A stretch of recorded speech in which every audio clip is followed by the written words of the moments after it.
Well, good morning, everybody. I'm Jan Erickson from Stepping Aside, and welcome to this week's edition of Esoteric Influences for the 7th through the 13th of March, 2020. Let's make sure I've got all my runes sitting out here so we can go through them. Let's see. I need to check one thing. Oh, no, I think that goes right there. Okay.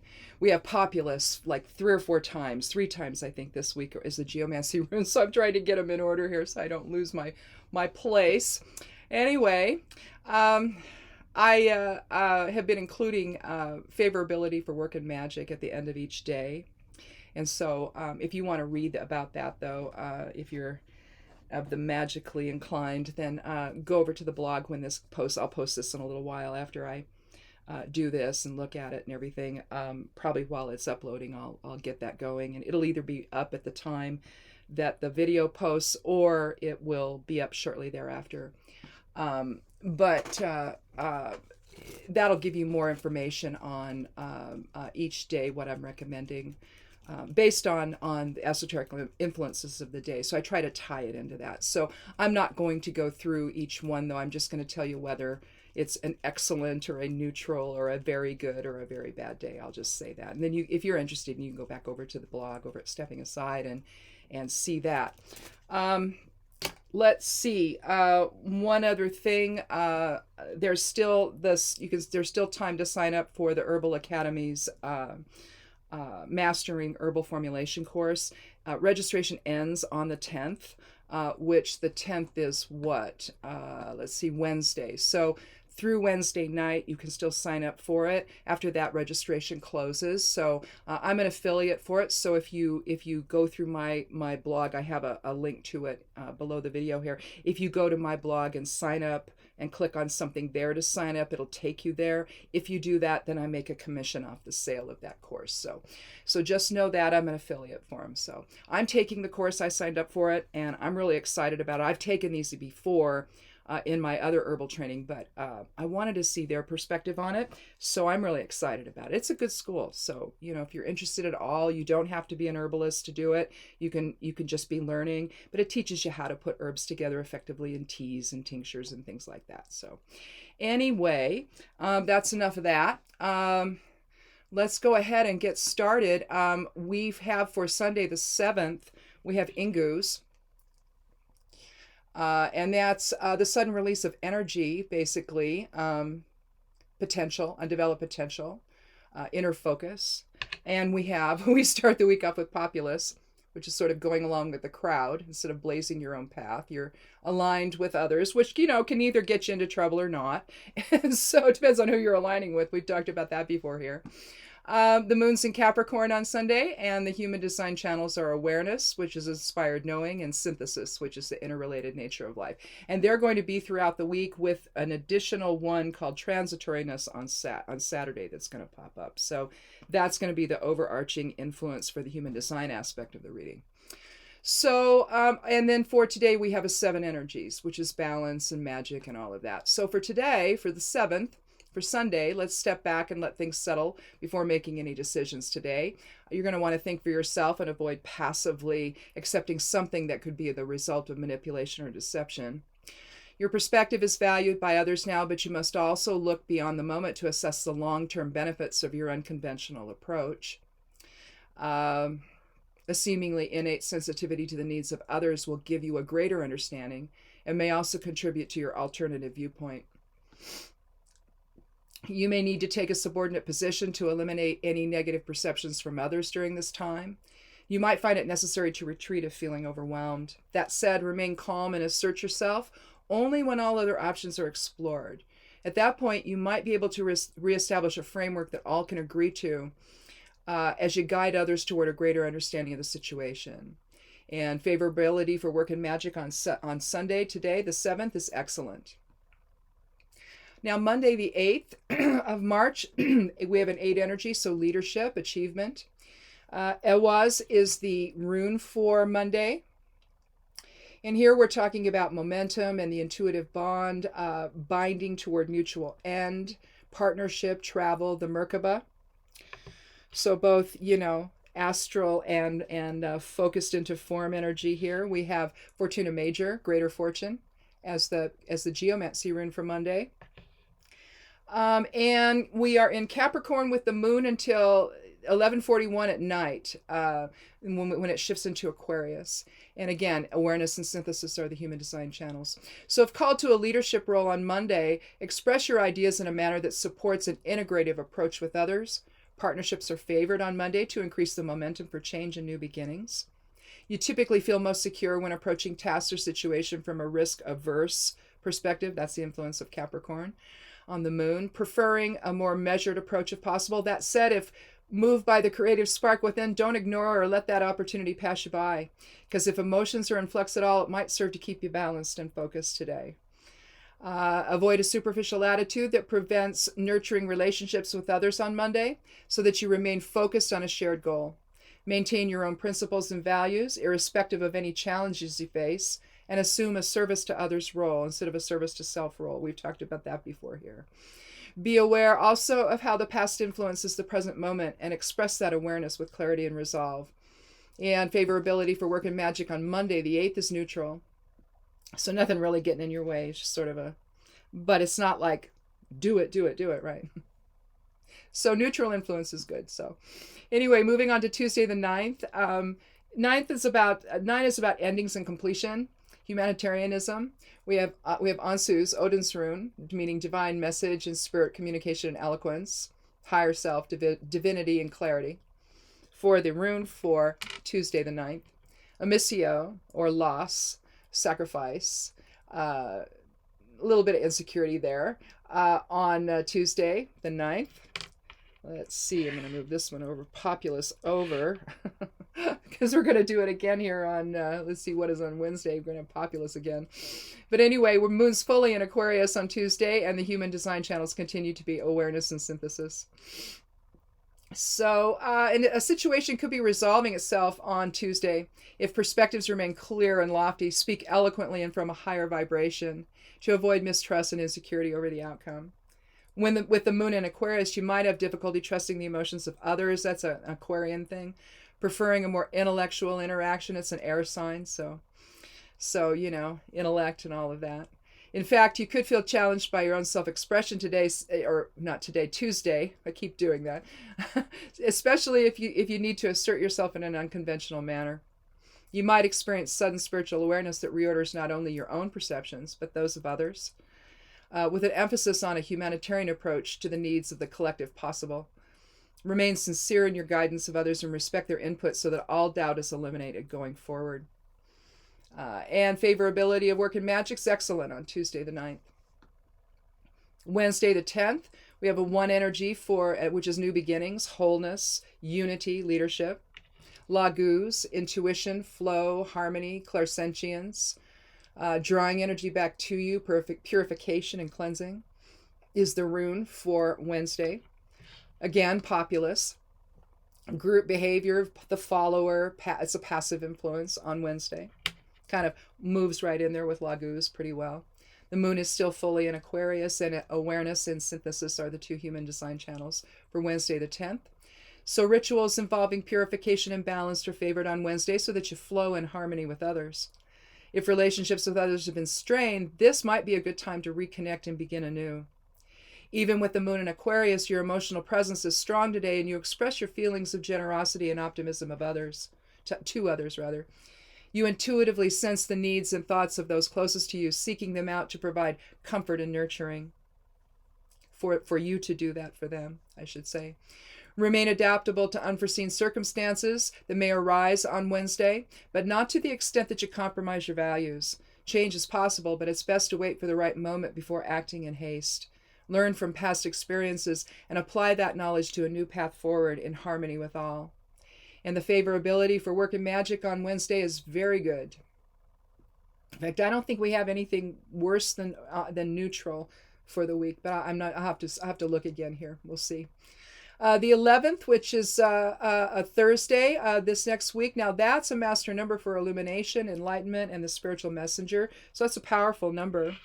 on 11, 22, 33. 22 is the cosmic builder, so profound soul level manifestation, and 33 is Christ consciousness.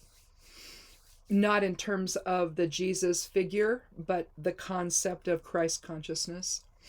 Let's see. Uruz is the rune, the primal forming essence, energy shaping matter, the oryx, strength, healing, endurance, is the rune for Thursday the 11th. And again, populace, going along with the flow or the crowd, in harmony with others, is the geomancy rune for Thursday. We are in Aquarius with the moon until Pisces at 6:43 a.m. Pacific Standard Time, so you won't necessarily notice the switch there. And again, awareness and synthesis are the two human design channels active for Thursday. So Thursday's master number 11 illuminates a spiritual path forward, manifests that collective path with the primal forming essence of Uruz, the second rune from the Elder Futhark, by healing and strengthening your inner awareness. Empathy with others increases as the moon travels into Pisces, signaling an ability to express compassion to others in need. That said, a square between the moon and Mars suggests impatience may also be a factor on Thursday, so take a time out of feeling out of balance. A softer, more sensitive approach is preferable to aggression or asserting yourself too much in a way that makes people uncomfortable.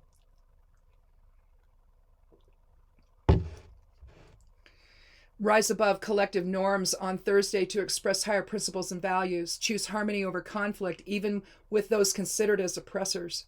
Remain calm and balanced amidst any disruptions that occur. Excuse me, and take a subordinate position if it helps the situation, and wait for the right moment to assert your authority with grace and dignity. Favorability for work and magic on Thursday is excellent. And again, go over to the blog if you want to see what all that is. I have some recommendations I've been putting in there about what you can do for each day if you're going to work some magic based on the runes and everything that are happening that day. Let's see, Friday the 12th, we've got a 3 energy for that day: mind, body, spirit balance, triplicity, communication, self-expression, details. Thursaz is the rune for Friday. So Thor's hammer represents Thor's hammer. It's the thorn. It's giants, impulsive behavior. It's good for weather magic, protection, new beginnings, opposition, all of that. Pur, little boy energy, scattered, impulse, lack of impulse control. Not a negative necessarily, but just if you've had boys, like I did, it's like, where are you? It's kind of like that. Rubius is the adult version of that, and that's a misuse of force. And so we're not going to attribute that, though, to Pur for Friday. But you can see where maybe with Thursaz, you're going to be keeping some of that at bay, using that influence there. The moon's fully in Pisces, and we have awareness and synthesis as the two human design channels for Friday the 12th. So we're going to avoid acting on impulse on Friday so that you don't lose focus or scatter your energy in too varied a direction. Maintain a risk-averse attitude to challenges and see the bigger picture before making choices that cannot be undone. Let go of faulty perceptions that impact behavior and surround yourself with friends and or family. Plan a gathering if it can be done so safely, or engage online and share in a fun experience with others. Otherwise, spend time engaging in activities that promote inner well-being on Friday.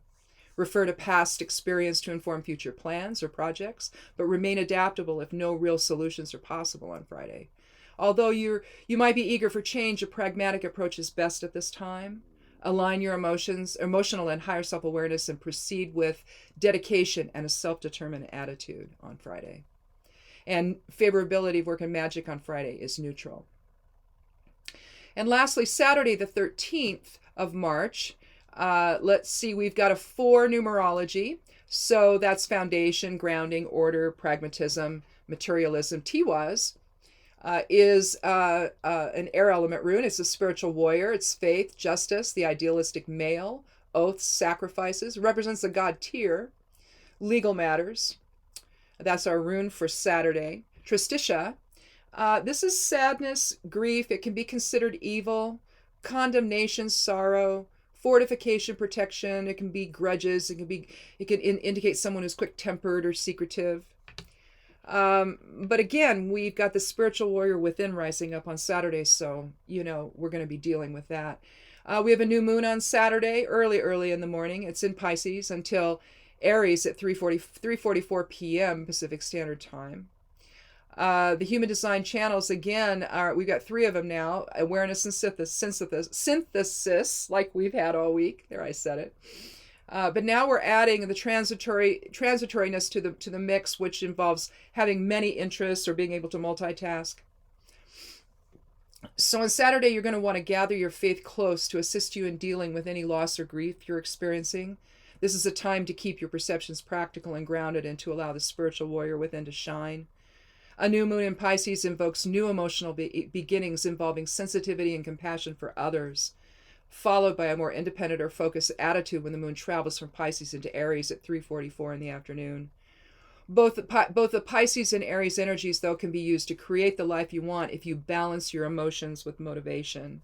I mean, they kind of seem, at opposite ends. You kind of see that each time the moon travels. It's like, okay, we're doing this one day, next day we're doing this, But realistically, you can blend the two. Persevere through challenges and stand up to opposing forces unless doing so compromises your resources or safety. Know that light overshadows darkness and that justice is possible to achieve right now. Take an inner focus to understand a greater truth and dedicate yourself to a self-disciplined approach. Persevere through challenges and stand up to opposing forces. Oh, I just said that. I'm sorry. Now I'm down to favorability of work and magic. I just want to repeat it, I guess. It's important, though, that we dedicate ourselves to a self-discipline approach. Change is difficult. So you've got to learn to stay the course and deal with things that come up as they, as they arise, and make your decisions from there. Let's see. And then we end the week with an excellent favorability for work and magic. Tiwas can be used in that. I'll just tell you that to give you an indication of what that sounds like on the blog when you look at it. We're going to use Tiwas on Saturday in magical workings involving protection, justice, or legal matters. You can burn a brown or black candle to remove negativity and reestablish grounding. Crystals such as smoky quartz, onyx, and jet can also assist in that purpose. You can burn pine needles in the cauldron to remove negativity on Saturday. If creating a mojo or gree-gree bag to carry with you for protection, be sure to include a piece of Solomon seal root in it to ward off negativity. So that's the kind of thing you're going to see as far as the favorability of magic. For each day, you're going to see little recommendations of what you can use and all of that. And then down below each of the esoteric influences, you're going to see the planetary aspects with the moon, you're going to see, and then you're going to see the magical correspondences for each specific day because they change every single day. Monday's governed by the moon, Sunday by the sun, Tuesday by Mars, Wednesday by Mercury, Thursday by Jupiter, Friday by Venus, Saturday by Saturn. So you're going to have different colors, different stones, different herbs, different resins, different magical focus for each particular day. So do check those out. And if you're interested in just knowing what it is, or if you do work magic and you just want a little cheat sheet to go by, all that stuff comes from Witch Notes, one of my most not the most recent book I wrote, but the one before that. It's just a kind of a small book of correspondences that I use myself. And so it started out as just like, a cheat sheet. And I don't know, it grew into, I'm like, well, gosh, this is getting bigger. And I could just publish it. And then that way people could just have a small correspondence book, to refer to when you want to, if you don't want to open the grimoire, or you don't want to or I have several grimoires. So if you don't want to look through all of them, like, okay, what do I want to do today? I have this issue and I want to deal with this. So what's the best way? Well, these just give you some ideas to work with. So anyhow. That's available over on Amazon if you want to get that. So I'm not really publishing over there anymore. I'm using a different publishing place. I can publish on Amazon through them, but I haven't yet. Everything else has been going on, like the most recent book is over on Barnes & Noble, that's Shifting Perception. That's over there, and Apple Books has it, and if you go to the link below the video, it'll take you to a page that shows you the different booksellers, and whoever you like to purchase from, you can purchase from there. So I kind of like that. It gives me more than just one place to publish, so I can put them on more places. And so Kobo is another one, and I think Oh, I can't think of the others. I know they added one day, and I don't remember what that is. But it's over. But if you click on the link to it below the video, it'll take you over there, and you'll see the different booksellers. So then you just click on one of them, and you go check it out and buy it. And thank you if you do. So anyway, that's it, I guess. Check out Somewhat Daily Tarot and Rune on Monday and Thursday. Again, we've been combining the two readings. Just, well, trying to anyway, to see if they align together. Maybe it starts out, the process begins on Monday and then continues on Thursday. So far it's been doing that. It hasn't been, okay, we're going to switch to something new on Thursday. So, but I expect that's going to happen at some point. But right now it hasn't. It's been kind of interesting to kind of look at, remind ourselves on Thursday of what Monday's was, and then kind of read it from that standpoint if we can. If we can't, then it shows us that a shift has taken place. So anyway, check that out there on Monday and Thursday, and then come back again on Sunday for Esoteric Influences. Sometimes I do something different on Wednesdays, sometimes herbally oriented, sometimes magically oriented. I'm probably gonna I have a little bit of a commentary I want to do about runes. And so I'll probably do that on that, the magical focus one, I guess I've called it, or whatever I've called it anyway. So I guess that's it. I don't think I have to tell you anything else about anything else I've been doing. I think that's it. So anyway, thanks for watching. And again, check this out in the blog format if you want to refer to it throughout the week. You've got it there. If you want to, you can sign up for the newsletter. That's over on the side panel where I put the videos and stuff, just up toward the top. Put your email in there. And then Sundays or Saturday night, I'll send out a newsletter that has all this in it, plus some other stuff usually. So if you want to get that in your inbox, you can have that, and then you'd have it to refer to as well. But other than that, I guess that's it. So thanks again for coming by. And have a wonderful week, everyone. And be good to yourself. Be good to one another. Wear a mask if you go out around anyone at all. You thought I was going to forget that, didn't you? No. Whether you're inside or out, put a mask on. Put 2 masks on. Wear a face shield, too. That's what we do. Anyway, we haven't gotten our vaccines yet, so we're waiting. We're in the queue. So I don't know. Not sure. I think mine are it says on the list I won't be ready until, what is it, June 1st. My husband, he's in the queue right now, but I won't be ready until June 1st. They won't let my group come in until then, so because I'm a little bit younger than he is. So anyway, that they may change that though, because more vaccines are available. So anyway, again, be good to yourself, be good to one another, and blessed be.